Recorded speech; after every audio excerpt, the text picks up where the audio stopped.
යම්කිසි ක්‍රියාවක් එහෙම තමයි කරේ කියලා අපි කොහොමද ඉංග්‍රීසි වලට කියන්නේ? මේකට පාවිච්චි කරනවා that's how I did it. That's how I did it. එහෙම තමයි මම මේක කරේ. එහෙම තමයි මම මේක කරේ. එහෙම තමයි මම බත් කෑවේ. එහෙම තමයි මම බත් කෑවේ. That's how I ate rice. That's how I ate rice. එහෙම තමයි මම පාඩම් කළේ. එහෙම තමයි මම පාඩම් කළේ. That's how I studied. That's how I studied. එහෙම තමයි මම ඔයත් එක්ක කතා කරේ. That's how I spoke with you. That's how I spoke with you.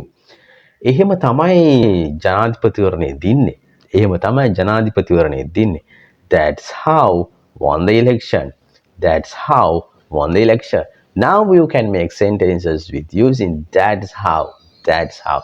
We will meet next time. Like this short video. Thanks to watching this video until the end of the video.